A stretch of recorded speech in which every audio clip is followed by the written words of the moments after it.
to strike the people that you love indirectly. We're not going to make a decision that will strike, that will deal, or that will bring pain to the people that you love unknowingly. The king didn't want to hurt Daniel at all cost, but one day his hand was moved. Amezuva rakamukanda achimuda. Ukaverenga kubhuku yaJobho yataitaura nezvayo last week, Mwari anotaura achiti Satan has made my hand to move against God. Kune vanhu vanogona kumove your hand towards your wife. You love your wife so much, but they make sure that you move your hand and touch it. They make sure that you move your hand against your husband. Munaita imbe chaos yokuti amuza zvekufamba sei. Mukavatarisa so vanenge vari so innocent zvokuti amufunga kuti ndio vane chekuita nazvo. So if you do not know that there are people in the background vari kukubatsira kuunza ma problems mumba mako, you will always have problems. As long as ucharamba uchitora counsel from social media, you will always be single. As long as you will think that seeking sympathy from the public will ease your pain, you will always be in pain. Know the source of your problem and know how to deal with your problems. Do you know that when we are talking about these things, everyone listening and everyone watching on Facebook, antanga kufunga kuti, okay, who are these people who have got the capacity of hurting me? Who has been trying to move my hand against people that I love? I was watching a movie yesterday, against Matchbreaker. There was this young man who was being paid by parents. When you bring your boyfriend and your mother doesn't like him, so I'm not talking about service that guy. He still got brief what's on the ground, and that guy would just come from nowhere and like anoziasterek asatuma na amai wako. Saka you know, anonoburitsa how bad that guy is or how bad that lady is until there's a breakup. Zvokuti paanodzoka kumba hazivi kuti amai vake ndo vamurambanisa. There are people who are like that. And then kwaari kuenda ukoko kuna mai vake vakamurambanisa ndo vachamupodza mama ake. Don't worry, there is a Thomas out there. And I think he's a good guy. Just entertain him and all that. Aufunge were kuti patiri kutaura izvi instead yekunge uriwe wakapesaniswa. Auone here kuti panogona kunge paine vamwe vanhu vakatopesana nekuda kwako. Maybe wakazviita uchiti I'm doing that person a favor. They can't see that this person is not good for them. How do you know kuti Ningi is good for Ningi? I was reflecting on Sunday about Judah and Tamar. You know, when Judah discovered that his children had grown up, he got a wife for his son, and he got Tamar.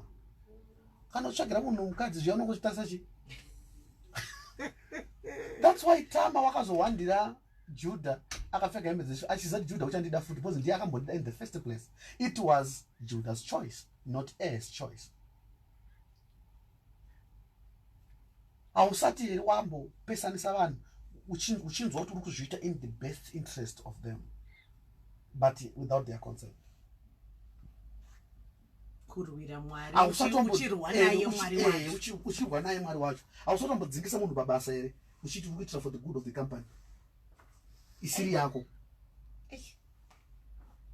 Kune vanhu vanogona kukonzera vanhu dambudziko zvokuti pandakachitaura izvozvo haana kumboziva kuti iye akambodaro. Ari kungotsvaga vakamudaro. But iye aine vanhu vaakambokuvadza. Nekuti ari selfish but haazviudza kuti ari selfish. Kune vanhu vanozvipodza, they lie to themselves and say, I'm doing this for her, I'm doing this for him. Wotoenda kunotsvaka kunonzi kumatombo ekunana Tafara unopfugama paiupuwa mbiya udidi dotora mazita unyora imomo opidikura mbiya yaenda muvhu tsononzicha vanopesana achitonzwa kuti ndarwira hanzvadzi yangu kubva kupfambi.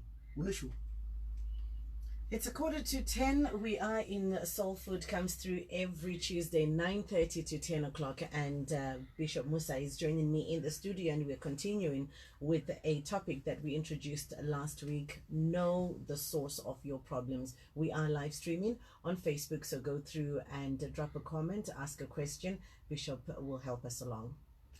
And I was also reflecting with him.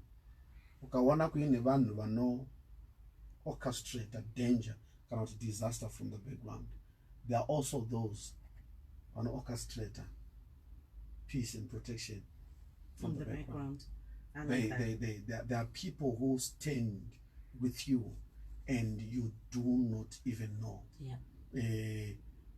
Idambudziko rekuti vanhu vatinowanzounganidza ndo vane potential yekuti kuwadza, vanhu vatinoendesa outer court ndo vanotidisa chaizvo.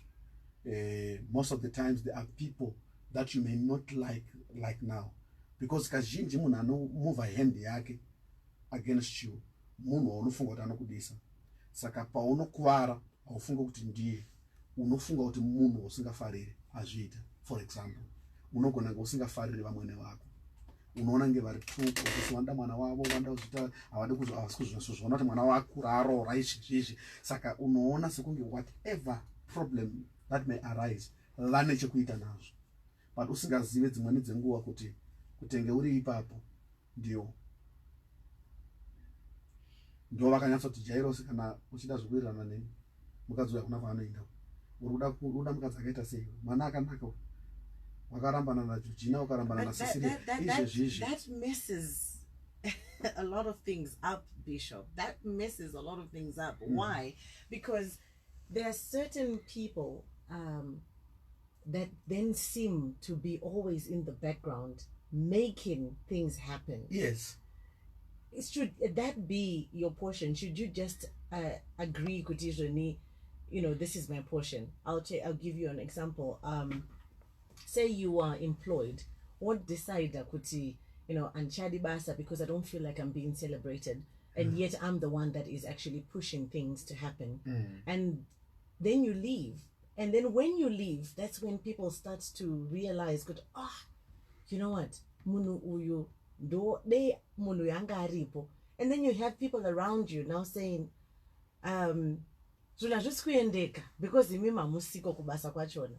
So okay. Should you accept that assignment of just being the one that is working in the background? Dzimweni dzenguva kwatasa kunyanya kare I think ma 80s 90s wayantsona kuti munhu aienda ku teaching because teaching was their calling. Ainyatsonzwa kuti ndoda kudzidzisa. Right. Munhu akada kuenda kunoita nursing aienda kunoita nursing nekuti aizvinzwa. Munhu kana achienda kuchipurisa wayantsona nechipurisa chacho kuti yandanga akazvarirwa kuita mupurisa. Whenever someone is at their right place, even if nothing is being noticed, they are fulfilled. They are content. Okay. Dambudziko nderekuti vakazama nursing ndokubva kwanze kwazara ndokuvazoenda kuteaching. Saka you are putting a lot of effort. All right. And effort, pese panoiswa effort, pano need a feedback to make you keep going. Okay. You need that. So if you don't get it, it's automatic and sure you will leave. But if it's your calling, kudawe ndio kuna teacher machapasa na mcheni. Inini ndakakura ndikazvarwa ndikaona achiticha. Vakanditicha hao ndikabva izvezvi varikuticha izvezvi as I'm speaking they are teaching. Kuna akabveko kana taka zvina mari zve teaching izvi nakuenda kunodai so. Ivo vanuticha va complain. Yeah. But kuine munhu right now ari kudrive gonyeti izvezvi angambori teacher. Asiyana nazvo. Aitsvaga area calling yake. Now going back to what I'm talking about. Do you know kuti mumwe wako iyeyu waunodana naye Esther ane nguva dzaanombokudza kuti avamba musoro pavo. Paipepa makambobohana muchidanana pai akambofunga kukusiya. Joero shamwari yake ikamudza kuti zvino wakuitei. Hakuna umwe mukadzi pavasikana vese urudana navo 17 uyu ndiye chaiye chaiyo vachifurirana kusvikira pakasimudzwa iwe ukaticha asi haufariri Jehovah unofunga kuti ndiye anomufurira musikana. Kumufurira kwake kokoko wakamufurira kukuroora futi. Kuko amwene vava pakutaura zvine chekuita nekunge uripo.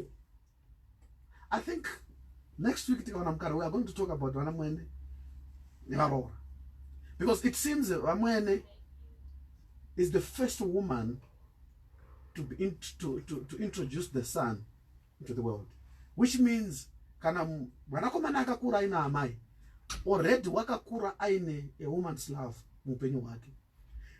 Muroora paari kuuya kuzopika the duty ari kupika achitora from the mother.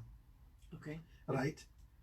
Majuti awo anosiyana, but ane ma-areas akati one day aanofanana. Saka it's easy kuti Vamwene nemuroora vaclashe. Why? Because muroora ari kunyatsonzwa kuti hands off dzinoenda apo. Amuna kuzvara takurooreka. Avo vari kuti uyu mwana wangu ho handina kumuraisa sokuti umuabuse. Saka vanofunga kuti uyu wauya kuzondibvisa musystem. Uyu anofunga kuti ava vari kuramba varipo kuti inini ndishaye relevance. Saka at the end of the day, that's why we are having a lot of problems between daughter and mother-in-law. But daughter and mother-in-law should understand that Mwari paakatotisika isu varume kudai takatosikwa tiine nzvimbo mbiri so inogara mai vangu neinogara mukadzi wangu. Bishop, I think let's just leave this one here for next week. Yeah. So in other words, what you're saying is those that we confide in have the ability to hurt us. Is that what you're saying? Confiding in somebody, right? You know that you hand over strength to them or power. Okay. They are the ones who call the shots. Because knowledge is power. So whosoever knows you or who really knows you, ane power anaro musoro pako. Ndosaka uchiona kuti munhu ari dangerous, munhu waunogara naye mulife yake mozorambana. Munhu iyeye ane simba. Why? Because zvimwe zvese zvisingazikamwe navanhu anoziva. Right. Akada hake kuti vanhu vaswere vasina kurespect. Ndiyo. Ndizvi kwaari hake. Ukaona vanhu varamba vachikurespecta asarudza hake kusiyana newe. But simba racho rekutosa respect anaro. So people that we confide in, people who know our weaknesses, are actually powerful in our lives. That's why you see kuti kune vamwe vanhu vanogona kuita sekunge vari kuabuswa marriage. Okay. Uchiona kuti haasi kubuda.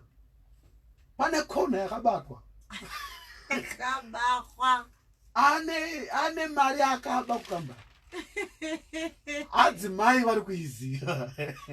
Saka mukamuona achisukiswa ndiro asingadi, asi achisuka, zivai kuti kune power riri apa. Bvunzai source of power. Torai hama yenyu musevesati kuti nai michi anokuudza kuti hazvakaoma kana akasununguka kukuudza. Munhu waunoconfide in ane simba. Zvakangozivikanwa chete nevarume vekubhabhironi ndezvekuti as long as chinhu chadhindwa nesignet ring hakuna anogona kuchibvisa. Izvozvo vakawana simba over the king. Ndiani right now ane simba over you? Munhu iyeye ari dangerous. Hey. And kazhinji vacho vamwe vachagona kutobudisa information so vobatsirana newe kukanuka kana yabuda variyo. Une vamwe here vakaudza kunze kuti handina mumwe. I think someone pana munhu akaika foni. Hakuna akaika foni. Ane power. But anopota achiramba achiswera muworld yako. Do you know that people can change their loyalty? Yes. Did I even that what is the difference between loyalty and principle? Loyalty is dangerous, but you know. Munhu ari loyal anogona kuchinja loyalty yake but asina kukuratidza kuti achinje. Saka zvaanga ainazvo zviya anenge paanochinja loyalty hazvibve, information yake inoramba iripo, zvaanoziva zvinoramba zviripo.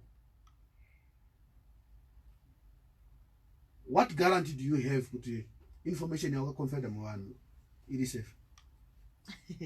Hapana? No, nothing. mumwe achitaura kuti iwewe waremerwa nenyaya yako ukaudza inini uda kuti ndiichengete ndisingaremerwe ndisingaudze vamwe. That's not possible. Ziva kuti chese chawareleasa chiri bound kuti chizikanwe nenyika. It is true. Yes. I agree with that. Yes. Saka ziva kuti whoever you confide in, he has got a certain level of power over your life. But I also want you to know that there are also people who are working also in the background. Sometimes kuti zvinhu zvako zvifambe zvakanaka. Unoziva kuti unogona kunge uri very bad pabasa. Very, very bad. But uchiramba uripo. Because kuna vanhu vanokumiririra kuboardroom. Usiri kuziva uchichenamira vanhu zvisingaiti. ugoti type. But ari kutaura kuti munzwisisei ane zvakati zvaanogona. I think zviri zvakanyanya kutikoshera pano pakambani kuti urambe uripo but hauzvizivi ende unotodada akakuti mhoro unogona kuchuza kudaira kana sadaira. It's up to you. Ukaona vafundisi so unoona vanhu vanodya mari, unongoona nzenza, unoona vanhu vanonyepera vanhu. Nyamba mukuchemunyepa imomo akanyepera futi mukadzi wako kuti iwe uchachinja. Usaka mukadzi wakachinewe. Because behavior yako iyi iwe unofunga kuti anogarira zvinhu zvakadai. Kune munhu akamuudza kuti ndaona Mwari vashandura marriage yako next year. Saka akagarira shoko raakaudzwa nemunhu usingadiwi waunomhura. Panotaurwa zita ramufundisi you shout. So there is good in everyone. There's good in everyone. That's what we are saying. Yes. As much as we are all bad in someone else's story, but there is Yes. good in everyone. We should not write people. We should not. We shouldn't. We shouldn't. It's too costly. Yes. Because ukaona kuine vanhu vanokutolerate, usafunga kuti they are strong enough on their own. Someone encourages them to continue. Ana simbisa. Shamari yemudzimai wako iye haumufarira unonanga anomufurira zvinhu zvisizvo.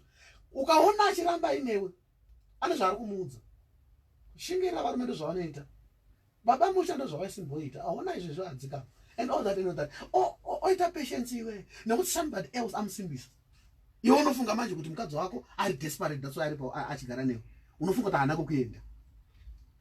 Wewe ndipamusana pekuti haumukoshese, haufungi kuti kune vamwe vanomupfimba vari ready kumubvisira mari yausina kubvisa futi iwewe. But kune vamwe vanhu vari kumira vachiprotecta so but vari kubackground havana kana senti ravo ravakacha rako. Vacho vaunofidha ndo vanenge vatori vachitoshanda futi in the background to disintegrate this thing. They're having you for breakfast. They're having you for breakfast. So what you need is to make sure that you pray that God also may reveal people. There was this man of God who fell from grace.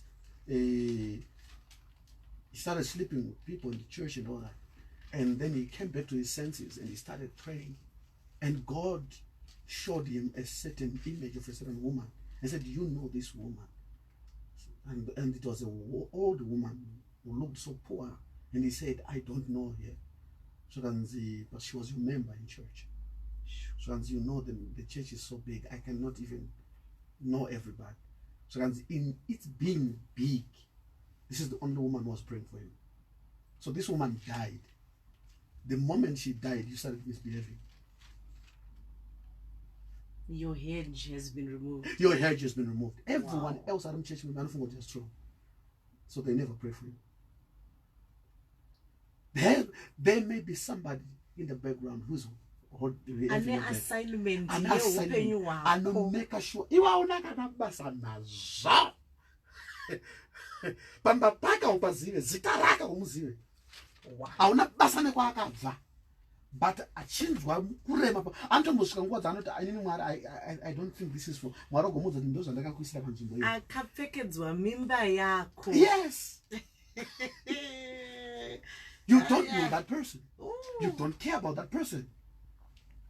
Those you care about. Don't you I said I'm married to you that's bad.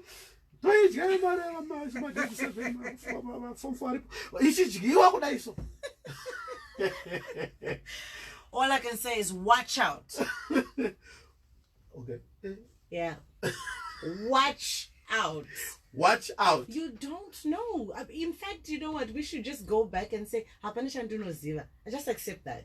Hapana shandunoziva, because what you think you know, you actually don't know. Don't know. Yeah. That's true. What you think you know, or who you think you know, you actually don't know.